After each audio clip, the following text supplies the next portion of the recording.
Hi friends, Telangana ప్రభుత్వం అందుబాటులోకి ఆరోగ్యశ్రీ కార్డులు తెచ్చిందండి. కొత్త రేషన్ కార్డు పొందిన వారితో పాటు నూతన సభ్యులుగా చేరిన వారికి రాష్ట్ర ప్రభుత్వం నూతన ఆరోగ్యశ్రీ కార్డులను అందుబాటులోకి తెచ్చింది. ఎన్నో ఏళ్లుగా కార్డు లేక ఇబ్బంది పడిన వారికి 2 నెలల నుంచి మంజూరు చేసిన విషయం తెలిసిందే.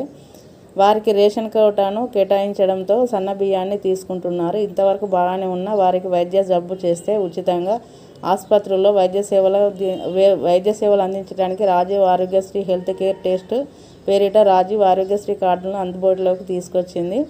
వీటిని ఈ సేవ ఆన్లైన్ కేంద్రాల్లో డౌన్లోడ్ చేసుకుని వెసులుబాటు కల్పించారు. ఈ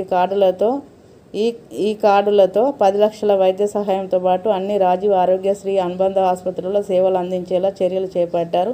ఈ నిర్ణయంతో జిల్లాలోని 1,66,885 మందికి లబ్ధి చేకూరబోతుంది. కొత్త రేషన్ కార్డులు 32,361 మంజూరు కాగా అందులో కుటుంబ సభ్యులు 96,282 మంది ఉన్నారు. పాత రేషన్ కార్డులో నూతనంగా చేర్చిన సభ్యులు 70,603 మందికి ఆరోగ్యశ్రీ కార్డు ద్వారా వైద్య సేవలు అందుబాటులోకి రాబోతున్నాయి. ఓకేనా, అందరూ ఆరోగ్యశ్రీ కార్డు కొత్తవి తీసుకోండి. ఓకేనా.